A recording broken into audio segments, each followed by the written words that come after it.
Webinars DGE, Direção-Geral da Educação do Ministério da Educação,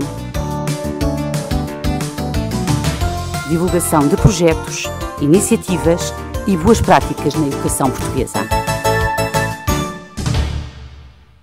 Sejam bem-vindos a mais um webinar, neste caso sobre o referencial curricular para os ensinos básico e secundário, com foco nas aprendizagens essenciais. Aquilo que vão assistir é uma conversa bastante informal entre a professora Maria do Céu Roldão e eu própria, Maria Helena Peralta. Dado o pouco tempo que dispomos, selecionámos 4 tópicos para a nossa conversa. E estes tópicos prendem-se com algumas dúvidas, algumas sugestões que têm sido feitas a propósito deste tema.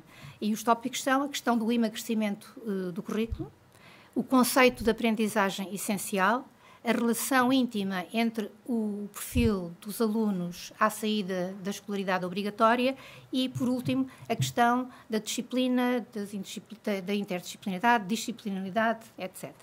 E, Céu, achas que começamos pelo emagrecimento curricular? Começamos pelo emagrecimento, que está na moda. Este conceito de emagrecimento curricular, portanto, a palavra não é muito bonita, embora a imagem seja forte. Quando se emagrece é porque é necessário abater alguma obesidade. E é isso que se passa com o currículo. Portanto, de facto, a tendência é para aumentar o espaço do programa. E só a título de exemplo e por brincadeira, porque estou a fazer um trabalho nesse sentido, o programa de alemão de 1974-75 tem 5 páginas, o equivalente ao ensino secundário. O de 82-83 tem 25 e o de 2005, atualmente em vigor, tem 90. E, portanto, a língua alemã não mudou assim tanto nestes anos. Aliás, não mudou, tirando um pequeno acordo ortográfico pouco significativo, é a mesma. Então, o que é que se passou aqui para encher os programas? Isto, por um lado, configura alguma desconfiança nos professores. Isto é preciso estar aqui tudo no currículo enunciado para que o currículo ensinado esteja perfeitamente moldado e seja previsível.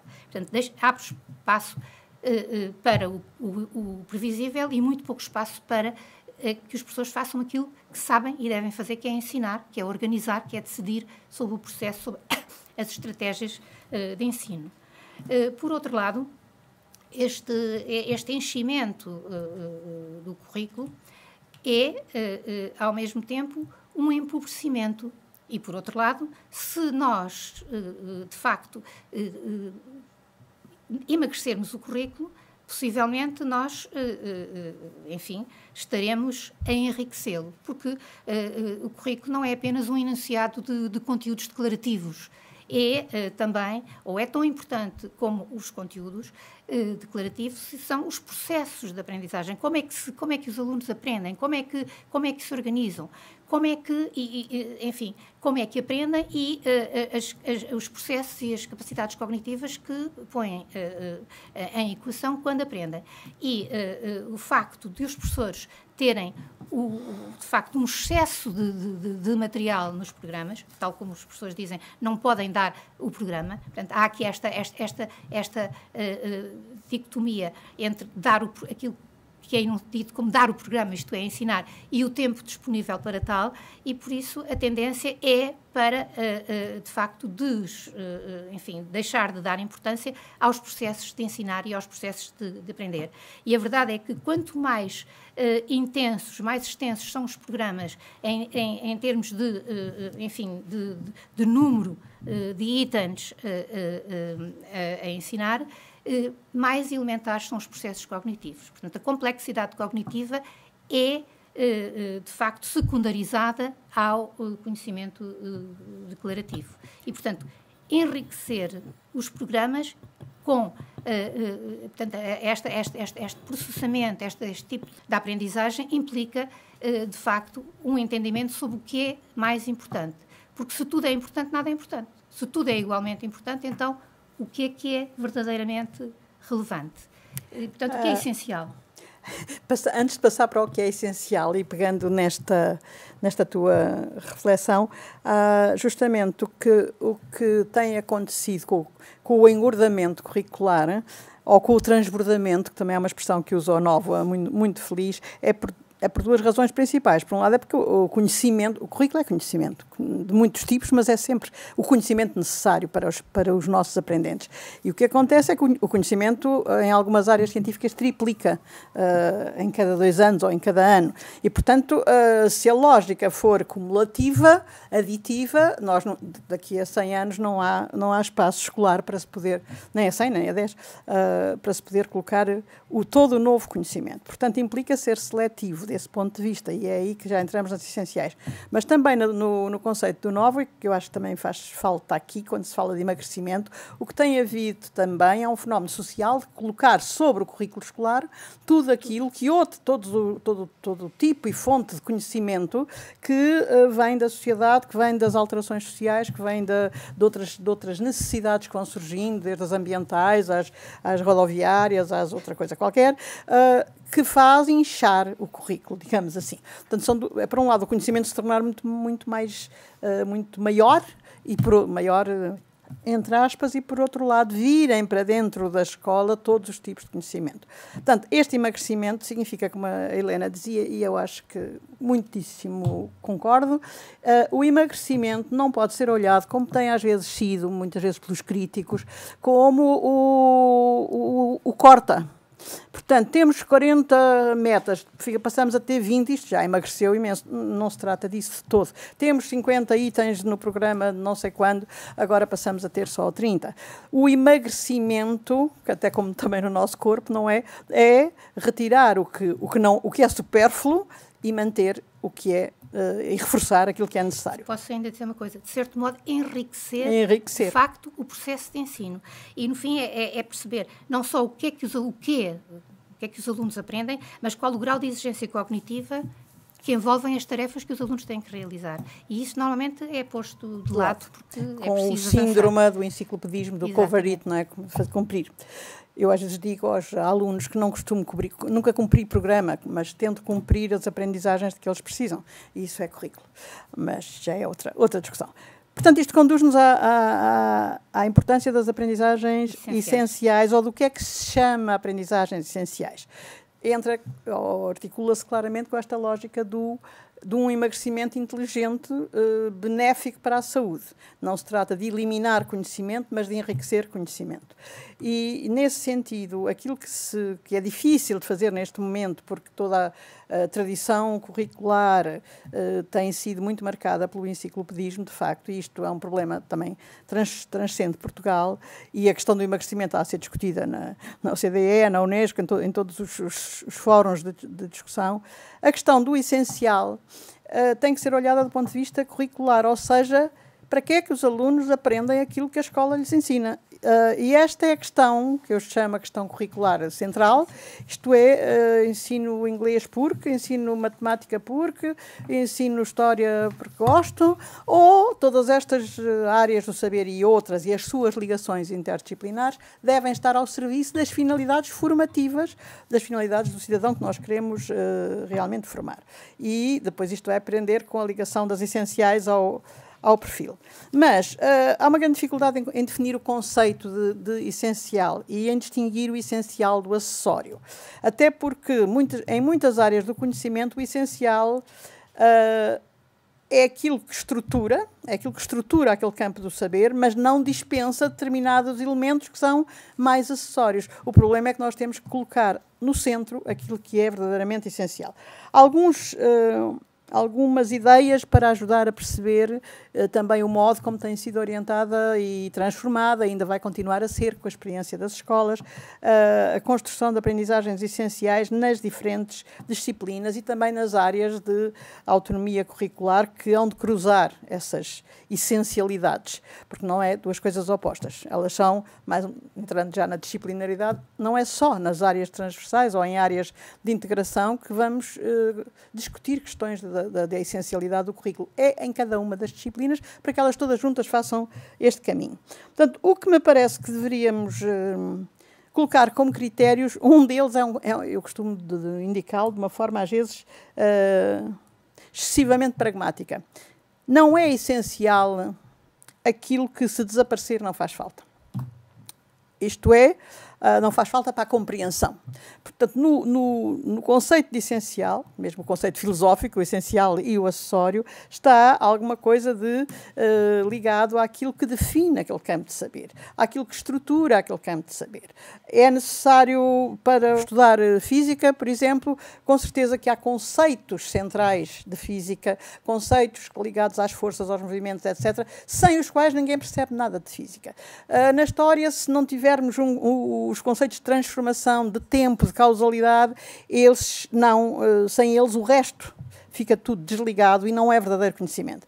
Significa isto que só devemos ir tratar do conceito de tempo e do conceito de força? Não, mas significa que se deve organizar o ensino de cada uma das disciplinas e as suas ligações, tendo em vista o que é definidor e necessário para a compreensão daquele campo de conhecimento. Nós, que somos aqui as duas de humanidades na nossa origem, se formos a uma conferência de física quântica, provavelmente percebemos pouco. Eu, pelo menos, percebo pouco ou nada, porque justamente nos falta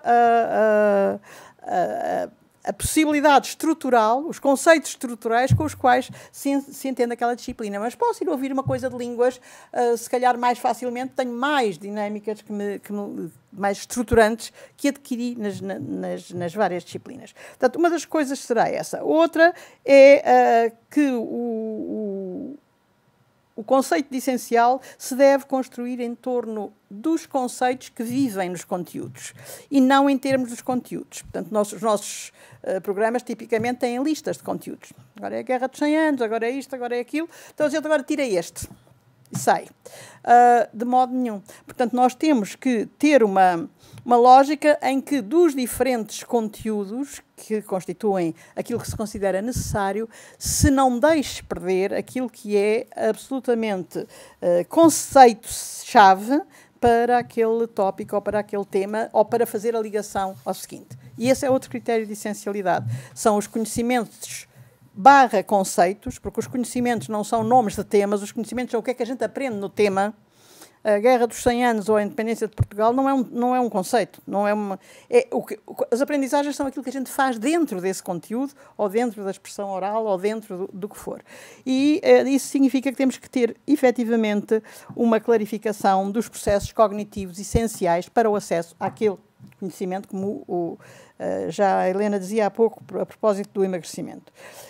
Por outro lado, é essencial, o conhecimento é uma construção progressiva em todas as áreas do saber. E, portanto, numas nota-se mais do que noutras, mas a verdade é que a aprendizagem essencial, quando eu estou a pensar num primeiro ciclo, ou num quinto ano, ou outro critério para ver o que é o essencial é aquilo que vai ser preciso para o indivíduo continuar a progredir para aprendizagens mais complexas naquele campo científico ou naquele campo de conhecimento. Muitas delas são transversais. E, portanto, esse atendimento ao o que é que eles não podem deixar de ficar a saber para poderem continuar a sua progressão, a sua articulação vertical no currículo. Será outro dos aspectos essenciais. Outro ainda é a questão do uso. É essencial o uso, por um lado, e a transferibilidade, por outro.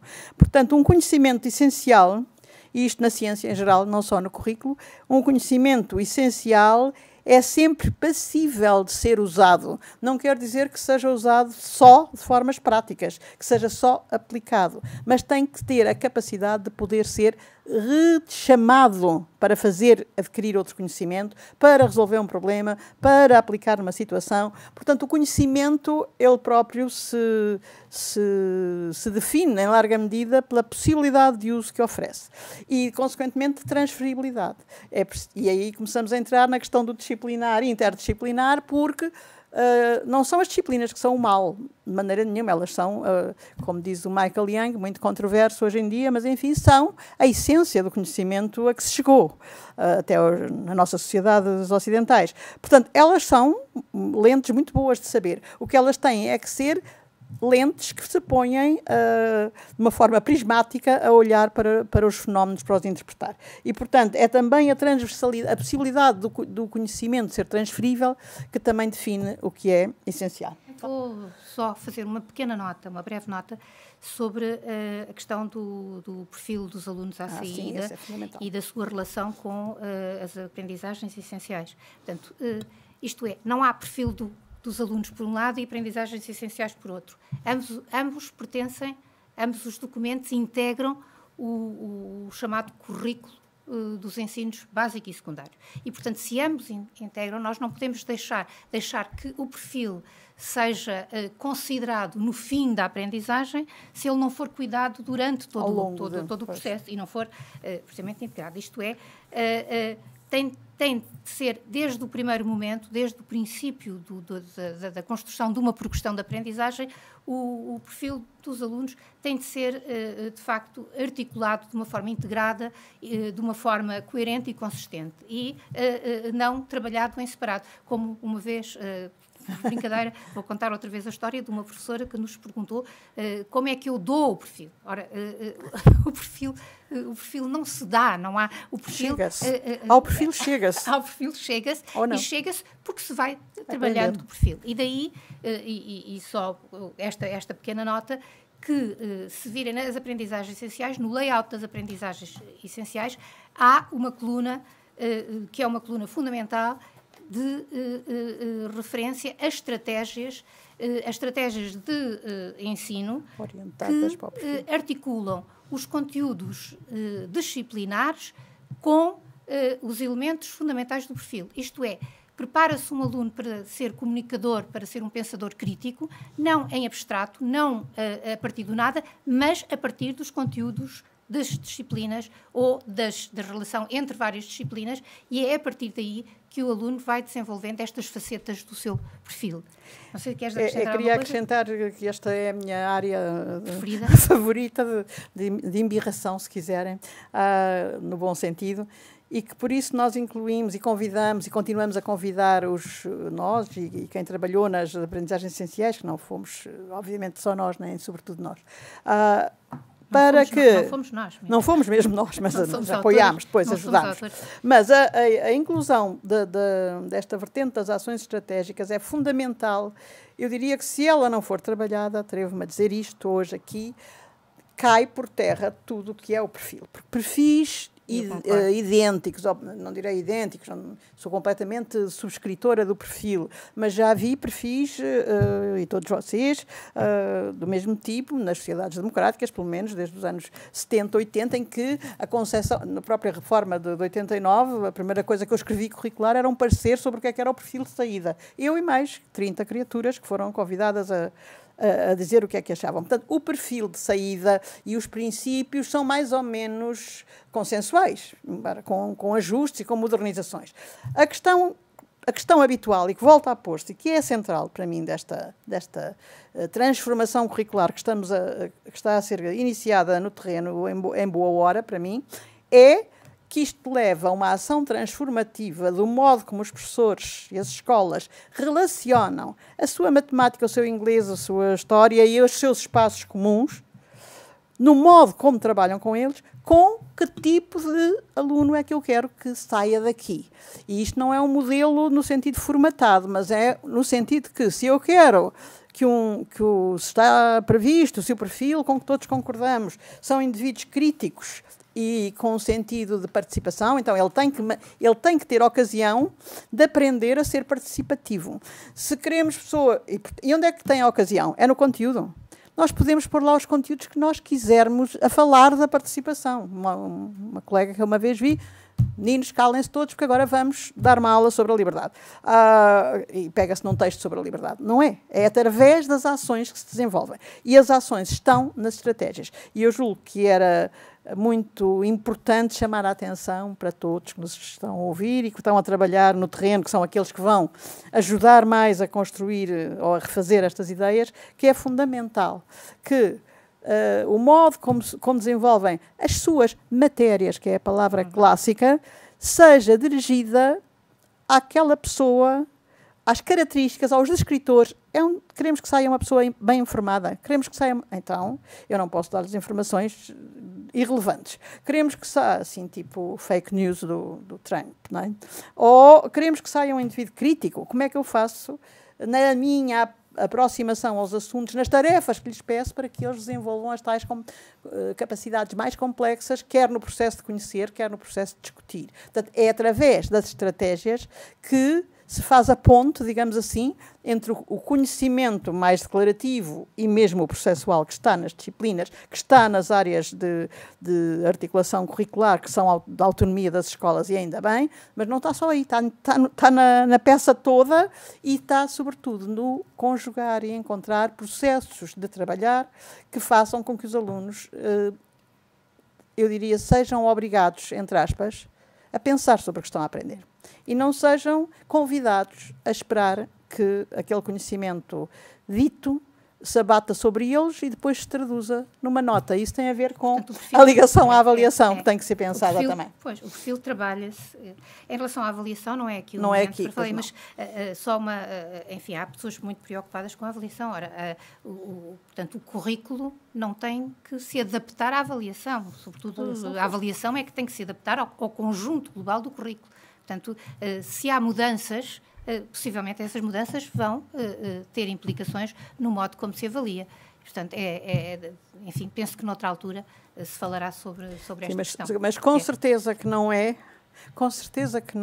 mantendo modos de avaliação que fecham um círculo em que, durante 2 meses ou 3, o professor expôs matéria, os alunos ouviram, os que se portam mal não ouviram, os que são estudiosos estudaram, e depois têm um teste ou outros instrumentos em que obtêm uma nota. E no dia em que isso aconteceu, o círculo fechou-se e o conhecimento morreu.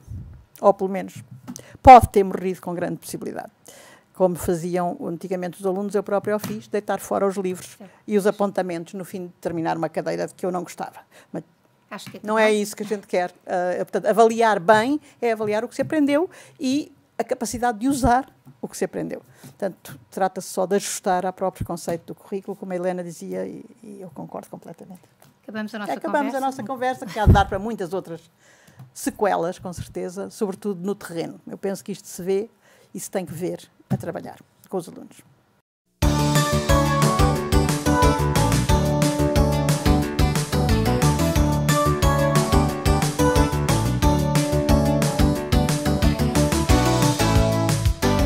Webinars DGE, Direção-Geral da Educação do Ministério da Educação, divulgação de projetos, iniciativas e boas práticas na educação portuguesa.